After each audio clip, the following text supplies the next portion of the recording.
இப்போதாங்க ஒரு சின்ன குழந்தை கையை பிடிச்சி கூட்டிகிட்டு போகிற மாதிரி. அது இன்னும் உங்களுக்கு ஒரு 10th +1 மாதிரி வரணும். நம்ம எல்லாத்துக்கும் உடனே செய்யக்கூடாது. ஆனால் இது வரைக்கும் உள்ள இது சிஎம் விட இவர் வந்து ஆக்டிவாக இருக்குது. ஃபஸ்ட்டு டீசெண்டாக இருக்குது. இன்டீசென்ட்டுக்கு உண்டான வழி இல்லை. டீசெண்டாக பிஹேவ் பண்ணுறாரு. அவரோட அப்ரோச்சும் நல்லா இருக்குது. அதுமாதிரி அமைச்சர்களுக்கு வந்து வார்ன் பண்ணுறாரு. அதாவது பப்ளிக்கிட்ட எந்த கெட்ட பேரும் வாங்காமல் இருக்கணும். முதல்ல நம்மளுக்கு அவர் வந்து சொன்னதெல்லாம் செய்யணும்னு அவசியமே இல்லை. மக்களோட நான் பழகிறதுனால நான் அதிகமாக யூடியூப்பில் பேசுகிறதுனால மக்கள் எங்கிட்ட பேசுகிறாங்க. அவங்க என்ன சொல்கிறாங்கன்னா, கரப்ஷன் மாத்திரம் எங்களுக்கு இல்லாமல் இருந்தால் போதும். நம்ம அரசாங்க பைசா ஒரு பைசா கூட எந்த அமைச்சர்களாக இருந்தாலும் சரி, முதலமைச்சர் இன்க்ளூடிங் சேர்த்தே சொல்கிறேன், ஒரு பைசா அரசாங்க பைசா எடுக்காமல் இருக்கணுங்கிறாங்க. இதில் ஒரு என்ன பெரிய வேடிக்கைன்னா, இதுக்கு முன்னால் இருந்த சிஎம் எல்லாருமே வரும்போது ஒன்றும் கொண்டு வரல. வரும்போது ஒரு ஆளும் ஒரு பைசா கொண்டு வரல. ஆனால் போகும்போது கோடிக்கணக்கில் வச்சுட்டு போனாங்க. புரிஞ்சிருப்பீங்க. இது இவர் வந்து வரும்போதே கோடிக்கணக்கில் வச்சுருக்காரு. ஒன்றும் பஞ்சமே இல்லை. 5 ஸ்டார் ஹோட்டல்லேருந்து ஒரு பங்களா 5-6 பங்களாலேருந்து ஆரம்பித்து, ரிசார்ட்லேருந்து ஆரம்பித்து, ஒரு பெரிய மனிதனுக்கு என்ன தேவையோ அவ்வளோவுமே அரசியலுக்கு வரதுக்கு முன்னால் சினிமாவில் சம்பாதிச்சு வந்துட்டார். அவருக்கு அரசாங்க பைசாலேருந்து ஒரு பைசா எடுக்கணும்னு அவசியம் இல்லை. இப்போ அவர் போகக்கூடிய வண்டிக்கு உண்டான எக்ஸ்பென்ஸு வந்து சொந்த செலவில் போயிருக்காரு. இது வரைக்கும் எந்த முதலமைச்சரும் போகல. அதே மாதிரி நீங்கள் சிஎம்முடைய வீட்டிலேருந்து தலைமைச் செயலகம் வரைக்கும் இது வரைக்கும் எந்த முதலமைச்சருக்கும் இல்லாதது. வேர்ல்டு லெவலில் பேசுவேன். அந்த ஒரு இது வந்து கான்வாய் இது வரைக்கும் யாருக்குமே கிடையாது. அவருக்கு தான் இருக்குது. ஆனால் அதே கொஞ்சம் டிஸ்டர்ப் இருக்குதுன்னு சொல்லிட்டு இப்போ தன்னுடைய ஒரு வீட்டை வந்து ஆல்டர் பண்ணிட்டு இருக்காரு. விரைவில் சட்டசபைக்கு சீக்கிரம் போயிட்டு சீக்கிரம் வர மாதிரி, மக்களுக்கு இடையூறு இல்லாமல், ஒரு டிராஃபிக் இல்லாமல் போகிற மாதிரி ஒரு ஐடியா பண்ணியிருக்காரு. ரெண்டாவது, வருங்காலத்தில் வந்து டீசல் போய் நம்ம சென்ட்ரலில் தொங்கிட்டு இருக்கணும் அவசியம் இல்லாமல் பேட்டரி பஸ் அதிகப்படுத்துவோம், அதுவும் வித் ஏசி பஸ் அதிகப்படுத்துவோம்னு பிளான் பண்ணியிருக்கிறாரு. என்னை பொறுத்த வரைக்கும் என்னென்னா, இன்னும் கொஞ்சம் டிரான்ஸ்போர்ட் துறை வந்து சரியில்லாமல் இருக்குது. மிச்ச துறை பரவாயில்ல. இதில் வந்து அந்த ஆன்மீகம் இருக்கு இல்லையா, கோயில் சம்மந்தப்பட்டது, மிஸ்டர் ரமேஷ் அவருக்கு உங்கள் சேனல் மூலமாக நன்றியை தெரிவிச்சுக்கிறேன். ஒரு இளைஞன் இந்த அளவுக்கு சுறுசுறுப்பாக ஆக்டிவாக இருப்பார்னு எதிர்பார்க்கல. இந்த சுறுசுறுப்பு இன்றைக்கி மாத்திரம் இருந்தால் போகாது. இந்த ஆட்சியில் 5 வருஷம் முடிகிற நினையும் இருக்கணும். அதுக்கப்புறம் நீங்கள் வந்த பிறகும் திருப்பியும் இதே மாதிரி தொடரணும். உங்களுடைய பணிக்கு என்னுடைய எப்படி சொல்கிறது, தாழ்மையான வாழ்த்துக்கள். சரி, அவரை பற்றி ஒரு HRNC மினிஸ்டர் ரமேஷை பற்றி சொன்னோன்னே ஞாபகம் வருது. அவர் மேலே ஒரு வழக்கு போடல, அவர் மேலே ஒரு குற்றச்சாட்டு வச்சுருந்தாங்க. பழனிக்கு பக்கத்தில் ஒரு 100 கோடி ரூபா சொத்தை வந்து அவர் சொந்தக்காரருக்கு வந்து பேரில் வந்து எழுதி கொடுத்துருக்காரு அப்படின்னு சொல்லி. அது உண்மையாக பொய்யான்றதும் நமக்கு தெரியல. அதை பற்றி நீங்கள் என்ன நினைக்கிறீங்க? அது ஏன் நடக்குது? இல்லை, அதாவது எப்படின்னா, ஒருத்தன் மேலே வரும்போது பின்னால் சேர்த்த வச்சு இறக்கிறது தான். இதே அனுபவம் எனக்கு கிடச்சிருக்கு. நான் வளர்ந்து வர நேரத்தில் என்ன எவ்வளோ எப்படி இல்லாமல் பேசியிருக்காங்க. நான் வந்து டிவிக்கே வரும்னு சொல்லி 5 இயர்ஸ்க்கு முன்னாலே சொன்னது. நம்ம டிவிக்கேன்னு சொல்லலை, விஜய் அவர்கள் கட்சி ஆரம்பிப்பார் சொன்ன யூடியூப்பில் நீங்கள் உங்களுக்கே தெரியும், சாட்சி, உங்கள் சேனல்லே நீங்கள் பார்த்துருப்பீங்க. நிறைய சேனலில் பேசியிருக்கேன். அப்போ வந்து என்னை எத்தனை பேர் கழுவி ஊற்றலாம் தெரியுமா? இவன் லூசித்தனமாக பேசுகிறான்னு. லூசித்தனமாக பேசலை, தெளிவாக தான் பேசினேன், நேர்மையாக தான் பேசினேன். அதே இது இன்றைக்கி பார்த்தீங்கன்னா, அவரே சிஎம் வந்தது, இன்றைக்கி என்னை பார்த்து பேசுனவங்களாம் தலை குடிஞ்சு போகிறான். இந்த ஆள் பேசுனது இப்படியா? இப்போ வந்து தலை நிமிர்ந்து நான் போயிட்டுருக்கேன். எவனுக்கு நான் தலை குடியலை, எவனுக்கு தலை குடியவே. சொன்னது நடந்திருக்கு. இது சொன்னது நடக்காம இருந்தால் என்ன பண்ணியிருப்பாங்க? நான் பயந்து ஓடலை. எலெக்ஷன் ரிசல்ட் அன்றைக்கி இங்கே தான் இருக்கேன். இதே பாண்டி பஜாரில் தான் நிற்கிறேன். யாரெல்லாம் என்ன சொல்லுவாங்களோ, என்ன செய்வாங்கன்னு சொன்னாங்களோ, அதுக்கு வேண்டிய தில்லா நின்னேன். ரிசல்ட்டு வர வர வர என்னெல்லாம் பேசி என்னெல்லாம் செய்யணும்னு நினச்சாங்களோ, கொஞ்சம் கொஞ்சமாக ஆள் எஸ்கேப் ஆகிட்டான். நான் நைட்டு முடிகிற அந்தனையும், ரிசல்ட்டு ஃபைனல் முடிகிற அந்தனையும் அதே மாதிரி முதலமைச்சர் போய் வெற்றி அடைந்தாச்சுன்னு சொல்லிட்டு நம்ம தலைமை தேர்தல் அதிகாரிகிட்ட போய் வாங்க போனார்ல பேப்பர், அது வரைக்கும் நான் இருக்கேன், பார்த்து தான் இருக்கேன். அதனால் யார் என்ன சொன்னாலும் நம்ம அதை பற்றி கேர் பண்ணுறதே இல்லை. நல்லவனை சொல்ல தான் செய்வோம், கெட்டவனா புகழ்ந்து பேசுவான். இது இன்றைக்கி நேற்றுலாம் கிடையாது. எம்ஜிஆர் அணிவிக்காது தான். விஜய் வந்து அவர் வந்து ஃப்ரீயாக இருக்கும்போது, இப்போ ஃப்ரீயாக இருக்க டைம் இல்லை. ஃப்ரீயாக இருக்கும்போது பார்த்தீங்கன்னா, எம்ஜிஆருடைய அனுபவத்தை அவர் அனுபவம் புத்தகத்தை எடுத்து படித்தாருன்னா கண்டிப்பாக இன்னும் சிறப்பாக பண்ணலாம். ரமேஷ் அவர்களும் இந்த மாதிரி எதுவும் பெருசாக கண்டுக்காமல் அவர் பண்ணுற செய்கிறத செஞ்சுட்டு இருக்கணும்னு கண்டிப்பாக நான் அந்த யங்ஸ்டருக்கு நான் சொல்கிறது அதுதான். ஏன்னா நான் இருந்த ஒரு ஸ்ரீரங்கம் என்ன அவருக்கு தெரியுமான்னு தெரியல. அவர் எனக்கு ஆரம்பத்துலேருந்தே தெரியும், சிறு வயசுலேருந்தே தெரியும். இன்னமும் வாடகை வீட்டில் தான் இருக்கார். சொந்த வீடெல்லாம் அவருக்கு கிடையாது. ஏன்னா என்ன அவருக்கு தெரியாது. ஆனால் இப்போ யூடியூப்பில் பேசுறதுனால அவர் பார்க்கறதுக்கு வாய்ப்பு இருக்குது. நான் அவரை பார்க்கணும்னு நினைக்கிறேன். ஆனால் எனக்கு சந்தர்ப்பம் இல்லை. சில சமயம் அவர் உங்கள் சேனலை பார்த்து உங்கள் சேனலுக்கு கான்டாக்ட் பண்ணால் நீங்கள் என்னுடைய நம்பர் அவர் கொடுத்தா நல்லாயிருக்கும். வாழ்த்து சொல்கிறதுக்கு நல்லாயிருக்கும். ஏன்னா ஒருத்தர் வந்து நல்லது பண்ணிட்டு இருக்கும்போது என்கரேஜ் பண்ணணும். டிஸ்கரேஜ் பண்ணுறது தப்பு. இத்தனை நாள் நடந்தது இத்தனை 6 மாதம் ஆட்சியில் காமிச்சிருக்காருல்ல, அது பெருமை தானப்படுத்தணும். இதே மாதிரி டிரான்ஸ்போர்ட் மினிஸ்டர் மிஸ்டர் பார்த்திபனுக்கு நான் ஒரு வேண்டுகோள் விடுறேன். தயவு செய்து ஒவ்வொரு டிப்பாவை பாருங்கள், வண்டி எப்படி இருக்குது. முதல்ல வண்டியில் ஏறி பயணம் செய்யுங்க. ஒரு 10 நாளைக்கு கண்டக்டர் டிக்கெட் எப்படி கொடுக்குறாரு, லேடிஸுக்கு டிக்கெட் எப்படி கொடுக்குறாரு, வண்டி எப்படி ஓட்டுறாங்க, வண்டி மெயின்டெனன்ஸ் இவங்க ஓட்டுறதெல்லாம் மெயின்டெனன்ஸ் செலவு குறைக்கிறது எப்படி, இதெல்லாம் அவர் இன்னும் அதில் வந்து டிரான்ஸ்போர்ட் வந்து இப்போ சரியில்லாமல் இருக்குது. அதே மாதிரி பத்திரப்பதிவுத்துறை அதையும் முக்கியத்துவம் கொடுக்கணும்னு. ஏன்னா இப்போ பத்திரப்பதிவில் தான் பிரச்சனை வருது. அதாவது விலை உயர்ந்த இடத்த விலை கம்மியாக எழுதியிருக்காங்கன்ட்டு. அப்போ முதலமைச்சர் காதுக்கு நான் தெரிவிக்கிறேன். நான் ஏற்கனவே பல தடவை பேட்டியில் பேசியிருக்கேன். தயவுசெய்து யாராவது முதலமைச்சரோட நெருங்கி இருந்தாலோ, உறவினராக இருக்கட்டும், நண்பர்களாக இருக்கட்டும், அரசு அதிகாரியாக இருக்கட்டும், நான் அவரை பற்றி பேசுகிறேன், சில விஷயம் இந்த ஆட்சியை பற்றி நான் அவர்கிட்ட பேசணும் அப்படிங்கிற தயவு செய்து இந்த சேனல் மூலமாக தெரிவிச்சுக்கிறேன். என்னை முதலமைச்சர் தொடர்பு சொல்லணும் அப்படின்னா அந்த நபர்கள் வந்து இந்த சேனலில் கான்டாக்ட் பண்ணால் என்னுடைய நம்பர் தருவாங்க. இல்லை என்னையே அங்கே யாரை பார்க்கணுமோ அவங்கள கூட்டிகிட்டு போவாங்க. இந்த ஆட்சி சிறப்பாக அமைய நான் சிஎம்ஐ பார்க்கறதுக்கு உண்டான ஏற்பாடு செய்து கொடுத்தீங்கன்னா இன்னும் சிறப்பாக நான் ஐடியா கொடுக்கலாம். இப்போ இந்த கரண்ட் பில்லாம் அதிகமாக வருது இந்த மாதத்துலேருந்து, முன்னாடிலாம் அப்படி இல்லை அப்படின்ற மாதிரி எல்லாருமே கருத்து சொல்கிறாங்க. அதை பற்றி நீங்கள் என்ன நினைக்கிறீங்க? அது வந்து நான் வந்து மறுக்க விரும்பலை. அதாவது ஒரு பக்கம் பாராட்டினாலும் ஒரு பக்கம் தவறையும் சுற்றி காமிப்பேன். எப்படின்னு ஒரு 6 மாத கணக்கு எடுத்துங்க. முதல்ல 2 மாதம் ஒரு 200 யூனிட் ஓடி இருக்கு, 500 ரூபா வந்திருக்கு. அதே 4வது மாதம் 2 மாதம் கழிச்சு அதே 200 யூனிட் ஓடி இருக்கு, 750 ரூபான்னு வருது. திருப்பி அடுத்தால 2 மாதம் 6வது மாதம் வருது 2. அப்போ வரும்போது பார்த்தீங்கன்னா 1200 வருது. ஆனால் அதே யூனிட் தான் ஓடி இருக்கு. இது வந்து தவறாக பண்ணியிருக்காங்களா, அந்த மிஷினில் தவறாக நடந்திருக்கா, இல்லை பணிப்புரிவர் சரியில்லையா, இல்லை இந்த அரசாங்கம் இப்படி தான் பண்ணணும்னு அரசாங்கத்துக்கு ஒன்றும் தேவையில்லை, தவறுகள் யார் பண்ணியிருக்கா, இல்லை இந்த அரசாங்கத்து மேலே பழி சுமத்தணும்னு சொல்லி செஞ்சுருக்க வாய்ப்பு இருக்குது, இல்லை கவனக்குறைவாக வாய்ப்பு இருக்குது, இல்லை அந்த கணினி மையம் ஃபால்ட் ஆகிறதுக்கும் வாய்ப்பு இருக்குது. அது என்னங்கிறத நீதிமன்றம் மூலமாக தீர்க்கிறது தான் நல்லாயிருக்கும்னு நினைக்கிறேன். இப்போ உதயநிதி அவர்கள் வந்து எதிர்க்கட்சி தலைவராக பொறுப்பேற்றிலேருந்து அவரோட செயல்பாடு எப்படி இருக்குன்னு நினைக்கிறீங்க? திமுக நல்வழிப்படுத்திட்டு இருக்காருன்னு நினைக்கிறீங்களா, இல்லை அது பிற்காலத்தை நோக்கி போயிட்டு இருக்குன்னு நினைக்கிறீங்க? இல்லை, அவரும் பேசணும்னு இவர மாதிரி எப்படி கற்றுக்கிறாரு. ஆனால் இவரோட அவருக்கு அனுபவம் ஜாஸ்தி. உதயநிதிக்கு அனுபவம் ஜாஸ்தி. எப்படின்னு கேட்டேன்னா, தாத்தா சிஎம், அப்பா சிஎம், இவங்க கூடலாம் இருந்திருக்காங்க. அப்படி இருக்கும்போது அனுபவம் கம்மின்னு சொல்லுவேன். அனுபவம் இல்லைன்னு சொல்லலை. எல்லா பயனும் உங்கள்கிட்ட இருந்து அணிவிக்கலையே. அப்போ எதிர்கட்சியால் பேச விடாமல் நீங்கள் பண்ணணுமே. நீங்கள் அது பண்ண மாட்டீங்களே, எந்திச்சு வெளியே ஓடுறீங்களே. ஏன் ஓடுறீங்க?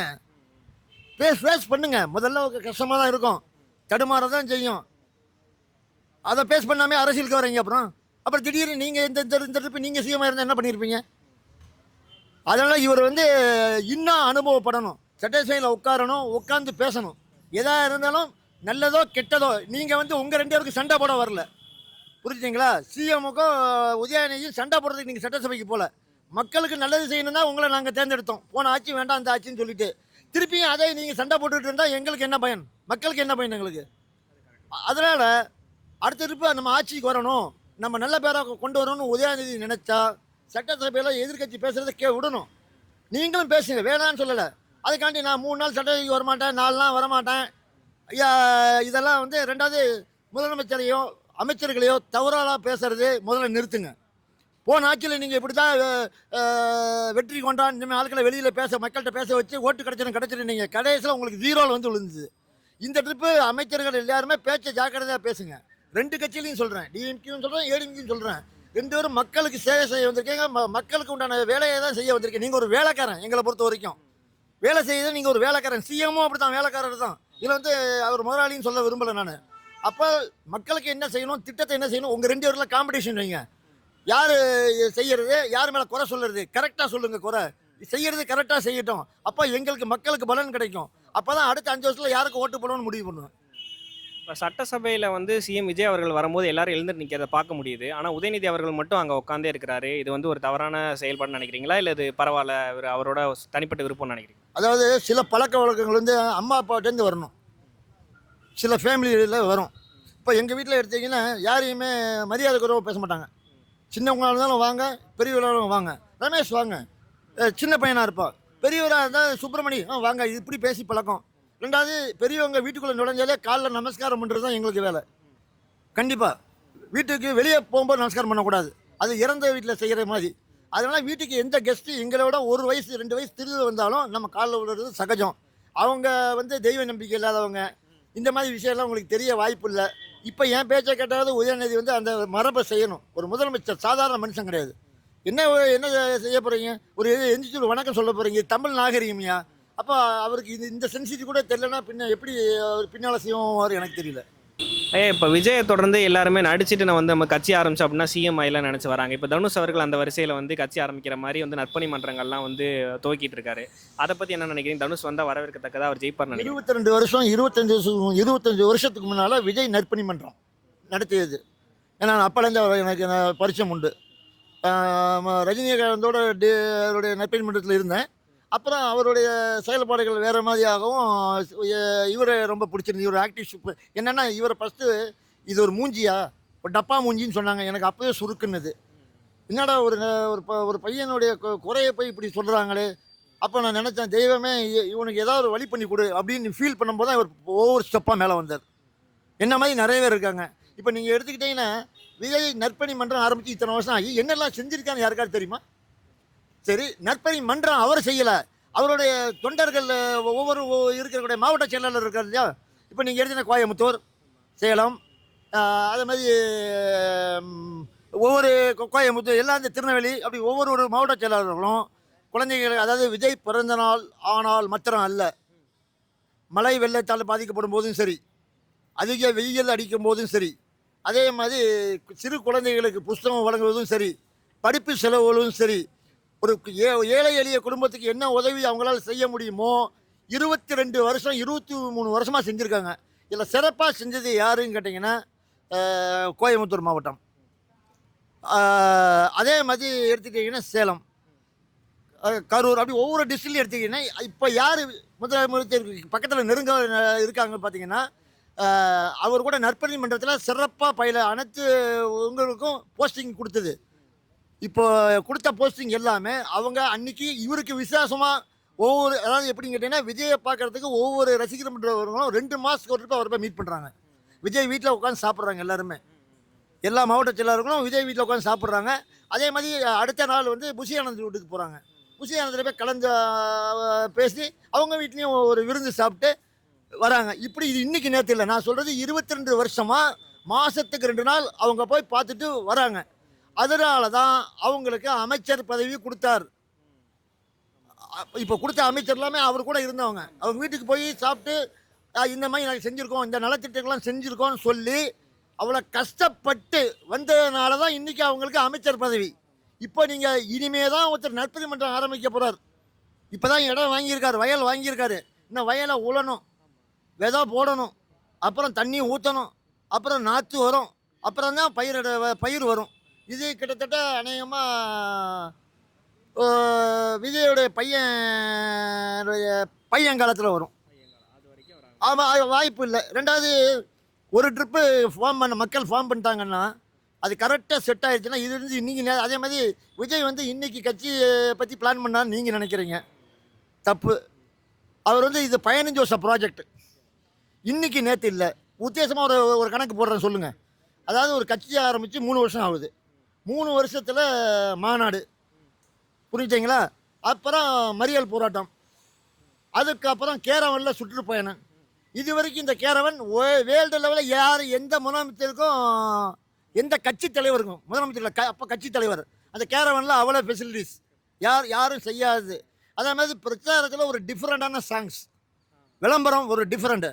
ரெண்டாவது, யூடியூப்லேருந்து அடித்து ஒவ்வொரு யூடியூப் எடுத்தாலும் அவருடைய விளம்பரம், அதே மாதிரி அவரை பற்றி பாட்டுகள், அவரே பாடினது, இதெல்லாம் ஒரு ப்ளஸ் பாயிண்ட் அவருக்கு கிடைச்சது. அதே மாதிரி நல்ல ரீச் ஆச்சு. போகிற இடமெல்லாம் பாதுகாப்பு கொடுக்க முடியல. எந்த சிஎம்முக்கும் இந்த மாதிரி கிடையாது. பாதுகாப்பு அவ்வளோ பாதுகாப்பு இன்னமுமே முடியலையேங்க. சிஎம் ஆகியும் அவ்வளோ போலீஸ் இருந்தும் கால்வாய் போட அந்த இது போட வேண்டியிருக்கு அவர் போயிட்டு வர்றதுக்கு. அப்போ எவ்வளோ அடி பயிர்லேருந்து மேலே வந்திருக்காரு. இன்றைக்கி சும்மாலாம் வரல. அந்த ஃபண்டுலாம் யார் கொடுத்தா? நலத்திட்டத்துக்கெல்லாம் இவர் தான் கொடுத்துருக்காரு. ரசீது மட்டும் வந்து கையிலேருந்து கொடுத்துருக்காங்க. அப்போது இத்தனை வருஷம் மக்களுக்கு சேவை செஞ்சதுனால தான் இன்றைக்கி மக்கள் ஒரே வார்த்தை விசிலு விஜய்ன்னு சொல்லி ஓட்டு போட்டது. அமைச்சர்களுக்கு போடல, விஜய்க்காக போட்டாங்க. அப்போ அவர் எவ்வளோ இதை பிளான் பண்ணுறது, கட்சி அமைக்கிறது என்ன, கொடி எப்படி செலக்ட் பண்ணுறது, அப்புறம் கட்சியுடைய சட்ட விதிமுறைகள்லாம் எப்படி, சரி மெம்பர்ஷிப்பை சேர்க்கறது எப்படி, ஆஃபீஸ் போட்டு ஒவ்வொரு ஊர்லேயும் ஆஃபீஸ் போட்டு செஞ்சால் விடிஞ்சு போயிடும். அதையே சிஸ்டத்தில் கம்ப்யூட்டரில் கொண்டு வந்தார் பார்த்தீங்களா. உங்கள் ஓட்டர் ஐடியில் போட்டு உங்கள் ஓட்டர் ஐடியை மாத்திரம் போட்டால் போகிறோம். நீங்கள் உங்களுக்கு பாஸ்வேர்டு நம்பரும் அதை எடுத்துகிட்டு கம்ப்யூட்டர் சென்டரில் போனீங்கன்னா ஐடி கார்டு எடுத்துக்கலாம். நானே அப்படி தான் ஐடி கார்டு உடனே என்றைக்கு சொன்னாரோ அன்றைக்கே எடுத்தேன். இதை மாதிரி எந்த கட்சியில் செஞ்சுருக்காங்க? இவரெலாம் முதல்ல நீங்கள் சொன்னீங்களே, அவர் பேர் என்ன பேர்? தனுஷ். அவர் வந்து சினிமாவில் நடிக்கிறது பெஸ்ட்டு, அது ஒத்துக்கிறேன். திறமை இருக்குது, நான் ஒத்துக்கிறேன். அரசியலுக்கு வர்றதுக்கு முதல்ல அவங்க மாமனார் வந்தாரா? ஏன் வரல? தெரியும், தமிழக மக்களை பற்றி தெரியும். நம்ம துட்டெல்லாம் செலவு பண்ணிட்டு நாமத்தை போட்டுருவாங்கன்னு சொல்லி அந்த ஆள் ஒதுங்கிட்டான். புரிஞ்சுங்க. அப்புறம் பார்த்தான் நம்ம கட்சின்னு ஆரம்பிக்கிறதுக்காண்டி கொஞ்சம் செலவு பண்ணார். அது அந்த அவருக்கு எப்படின்னா அந்த வீட்டில் இருக்கிற பைசாவை தொடக்கூடாது. புரிஞ்சுட்டிங்களா? வீட்டில் இருக்கிற பைசாவை செலவு பண்ணக்கூடாது. கொஞ்சம் குறைஞ்சா கூட திருப்பி அதை புல் பண்ணிடணும். அதுக்கு தான் சன் பிக்சரை பிடிச்சி படம் நடிக்க ஆரம்பிக்கிறார். அதனால் இவர் வந்து இங்கே எதுவும் பண்ண போகிறதில்ல, நல்லா தெரியும். சரி, தனுஷ் என்ன பண்ண போகிறாரு, இது வரைக்கும் என்ன பண்ணியிருக்காரு, எத்தனை படம் நடிச்சிருக்காரு? சரி, வெள்ளத்தால் பாதிக்கப்பட்ட மக்களுக்கு ஏதாவது போய் செஞ்சாரா? ஜல்லிக்கட்டுக்கு போய் கலந்துக்கிட்டாரா? இன்றைக்கி விஜய்க்கு பேர் வந்து ஜல்லிக்கட்டில் வந்ததுனால தான். மிட் நைட்டில் வந்தார், ஷூட்டிங் முடிச்சுட்டு மிட் நைட்டில் பார்த்துருப்பீங்க. அது மக்களுக்கு ஒரு அவேர்னஸ் கிடைச்சிது. துணிச்சலாம் வந்தாண்டா, சொல்லாமல் கொள்ளாமல் மார்வேல்ஸில் வந்தார். சரி, இவர் மக்களுக்கு என்ன பண்ண போகிறாரு தெரியலை, பயலா இல்லை. சரி, மக்களுக்கு என்ன செஞ்ச அதுவும் இல்லை. சரி, உனக்கு பேக்ரவுண்ட் என்ன இருக்குது, இவனுக்கு பேக்ரவுண்ட் இருக்கு, நற்பணி மன்றத்தோட பேக்ரவுண்ட் இருக்கு. நீ புதுசாக இப்போ தான் நற்பணி மன்றம் ஆரம்பிக்கணும். ஏண்டா 20 வருஷம் ஆரம்பித்து நற்பணி மன்றம் ஆகி கஷ்டப்பட்டு இன்றைக்கி ஆட்சி அமைச்சா இவனுக்கு ஆட்சி அமைக்க தெரியுமான்னு கேட்குறாங்களா மக்கள் கேட்கல. எதிர்கட்சிக்காரங்க எல்லோரும் கேட்டாங்கல்ல. இப்போ கன்னத்தில் கை வச்சு உட்காந்துருக்காங்க, வேடிக்கை பார்த்துருக்காங்க சட்டசபையில். ஐயோ இவன் என்ன செய்ய போகிறான்னு தெரியல, நான் இவனை பற்றி இப்படி பேசிட்டோமே, ஐயோ இன்னைக்கு நிலைமை வந்திருக்கு. அதை மாதிரி தில்லா முடிவு எடுக்க முடியுமா? தனுஷால வாய்ப்பு இல்லை. நான் என்னோட அட்வைஸு, குழந்தை குட்டிகளோட ஜம்முன்னு சம்பாதிச்சிருக்கீங்க, சிங்கப்பூர் மலேசியா அங்கே மாதிரி சுற்றி பாருங்கள், நல்ல இடத்துல ஒரு ரிசார்ட்ஸ் வாங்கி செட்டில் ஆகிங்கிறது தான் என்னுடைய தாழ்மையான கருத்து. இப்போ வந்து அண்ணாமலை அவர்களும் வந்து அவர் பாஜகலேருந்து வெளியில் வந்து அவர் ஒரு புது கட்சி ஆரம்பித்து அவருக்கு ஒரு 20 லட்சம் பேர் அவரோட உறுப்பினராக இருக்காங்க. அவர் 50 லட்சம்க்காக வெயிட் பண்ணுறேன்னு சொல்கிறாரு. அதை பற்றி நான் நினைக்கிறேன், அவர் வரது வந்து வரவேற்கத்தக்கதாக, அவர் ஒரு நல்ல ஒரு போட்டியாக இருப்பார்னு நினைக்கிறீங்களா? இல்லை, அவர் முதல்ல எதுக்கு வந்தார் தெரியணும்ல. உங்களுக்கு என்ன இப்போ ரீசனுக்காக இங்கே வந்தீங்கிற ஒரு ரீசன் இது வரைக்கும் மக்களுக்கு அவர் தெரிவிக்கவே இல்லையே. என்ன ரீசன்? அப்போ மத்திய அரசாங்கம் உங்களுக்கு இங்கே தமிழகத்தில் பதவி கொடுக்கலையா? இல்லை இப்போ மத்திய அரசாங்கம் உங்களுக்கு ஏதாவது அழுத்தம் கொடுத்ததா?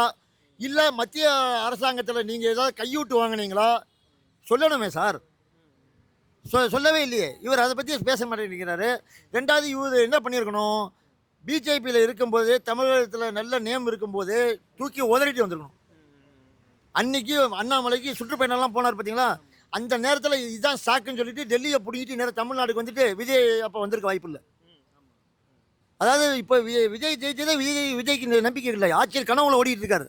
ஆனால் இது சொன்னதை நம்ம டிவியில் நான் நிறைய பேசியிருக்கோம். நம்மள மாதிரி நிறைய டிவியில் நான் 5 வருஷத்துக்கு மேலே இவர் தான் வருவார், இன்னும் 15 வருஷத்துக்கு இருப்பாருன்னு சேலஞ்சு கட்டியிருக்கேன். இப்போவும் சொல்கிறேன், 15 வருஷம் கண்டிப்பாக இருக்கும், வேறு யாரும் வர வாய்ப்பு இல்லை.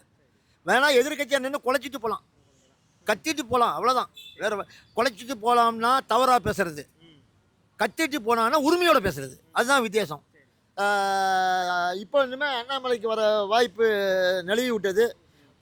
வாய்ப்பு வரலாம். எப்படின்னு கேட்டிங்கன்னா, உதயநிதியுடைய ஆக்டிவிஷன் சரியில்லை. இப்போ சட்டசபை தேர்தலில் அவர் வந்து கம்முன்னு இருந்துட்டு மக்களுக்கு என்ன தேவையோ அதை மாத்திரம் செஞ்சுட்டு வந்தாருன்னா அவருக்கு ஒரு வாய்ப்பு, எதிர்கட்சியாக இருக்கிறது வாய்ப்பு இருக்குது. எதிர்கட்சி அவர் கட்சியே சொல்லலை சார், அவருக்குன்னு தான் சொன்னேன், அவ்வளோதான். நேருலாம் காலி, அதெல்லாம் முடிஞ்சு போச்சு. அவருக்கு இருக்குது, நான் ஜாதகத்தில் இருக்குது, சட்டசபையில் உட்காந்து பேசுகிற ஜாதகமாக அவர் கண்டிப்பாக இருக்குது, நான் சேலஞ்சாக சொல்கிறேன், அதில் மறுத்துக்கிறதே இல்லை. அதே மாதிரி அண்ணாமலைக்கு வந்து அதே மாதிரி பேசுகிறதுக்கு வாய்ப்பு அண்ணாமலைக்கு உண்டு, கட்சியை சொல்லலை சார், நல்லா புரிஞ்சுக்கணும். கட்சி ஃபுல்லாக வராது, இவங்க வேணால் ஜெயிக்கலாம், சட்டசபையில் பேசலாம். சரி, நீங்கள் பேசலான்னு சொன்னோன்னு கேட்கணும்னு தோணுது. இப்போ சீமான் அவர்களை வந்து இடைத்தேர்தலில் வந்து பொது வேட்பாளராக நிறுத்தி அவரை வந்து சட்டசபைக்குள்ள கொண்டு வரதுக்காக 2 கட்சிகள் பேசிட்டு இருக்கா சொல்கிறாங்க. அவர் உள்ள வர வாய்ப்பு இருக்கா? சீமான் அவர்கள் உள்ள அதாவது கடைசி பெஞ்சில் உள்ளவன் படித்து மேலே வந்தான்னா அறிவாளி. பெஞ்சில் படித்து நான் வந்து ஃபெயில் ஆனேன்னு வைங்களேன், அதை மாதிரி ஒரு செயல் பெரிய 200 இதுலேயே உன் கட்சியும் உன்னால் முடியலை, இப்போ பை எலெக்ஷனில் வர்றதுக்கு கேட்குறீங்க. நான் தயவு செய்து பில்டர்ஸ் இன்றைக்கி நல்ல போகிறது வந்து பில்டர்ஸ், ரியல் எஸ்டேட், அதை மாதிரி தொழிலை பண்ணிவிட்டு நீங்கள் பாட்டு அரசியலை விட்டு போயிடுங்கன்னு தான் சொல்கிறேன். உங்களுக்கு ஏன்னா உங்களுக்கு எப்படி தான் பைசா வருது? ஒவ்வொரு எலெக்ஷன்லையும் அதை பண்ணுறேன் இதை பண்ணுறேன்றீங்க, வள்ளுவர் திருநாளுங்கிறீங்க, விவேகானந்தர் பிறந்த நாளுங்கிறீங்க, பேரே தெரியாதவங்க பேருக்கெல்லாம் வருஷம் நோட்டீஸ் அடிக்கிறார். அதுக்கே ஒரு அமௌண்ட் வேணும். சென்னையை சுற்றி பண்ணுறாருன்னா மொத்தம் எல்லா டிஸ்ட்ரிக்டும் அவர் ஒட்டணும்ல. ஏது செலவு புரியலை, துட்டு எந்த நாட்டிலேருந்து வருது தெரியலை. இவரை அப்படியே எவனா கொடுத்து இவர் வரும்னு நினச்சாலும் இவருக்கு அந்த வாய்ப்பு இல்லை. தேவையில்லாத அசிங்கப்படுத்திக்க வேணாம். இப்போ சில பேர் கிட்ட சொன்னாங்க ஒருவேளை பழைய சிஎம் கூட எலெக்ஷனில் நிற்கலாம்னு. அதை விட கேவலம் எதுவும் இல்லை. அதாவது 234 நின்று தில்லாக ஜெயிக்கணும். அதை விட்டுட்டு 6 தொகுதிக்கு எலெக்ஷன் வருது, அதில் நான் நின்று ஜெயிச்சு நீ வந்து என்ன பண்ண போகிறேன்? உன் சட்டம் உன்னுடைய கட்சியிலேருந்து ஒரு 12 பேர் 20 பேர் வந்து சவுண்டாக கொடுத்தான்னா அது கர்ஜிக்கலாம், சந்தோஷம். நீ மற்ற ஒரு ஆள் வந்துட்டு ஜெயிச்சிட்டேன் உன் பேச்சை வேண்டா கேட்க போகிறான். இவ்வளோ பேர் 50 சில்லற பேர் ஜெயிச்ச கட்சியே தூக்கி உதறி தள்ளுறாங்க. நீ ஒரு ஆள் கத்தி என்ன பண்ண போகிற? ரூமில் அதான் ஒரு ரூமில் அடைச்சிட்டு கதவை சாத்திட்டு ஒரு வார்த்தை சொல்லுவாங்க, நான் பைத்தியம்ங்கிற மாதிரி சொல்லிக்க வேண்டியதான். அப்படி தான் மக்கள் நினைப்பாங்க. இவர் உண்மையாக நல்லா பேசுவார், நான் சிறந்த பேச்சாளர்லாம் மறுக்கலை, அந்த டயத்தை கோட்டை விட்டுட்டார். இவர் வீராப்பா போய் நான் தனிச்சு நிற்பேன் இதை கூட விஜய் கூட சேர்ந்துருந்தேன்னா இன்றைக்கி அவருக்கு துணை முதலமைச்சர் போஸ்ட் கண்டிப்பாக கொடுத்துருப்பார். புரிஞ்சுட்டீங்களா? தம்பின்னு சொல்லிட்டு கடைசியில் பின்னால் குத்துனேன். ஆனால் அப்போ கூட உங்களை பற்றி அவர் இன்னமும் ஒரு வார்த்தை பேசலை, தவறாக பேசலை, இது வரைக்கும் பேசலை.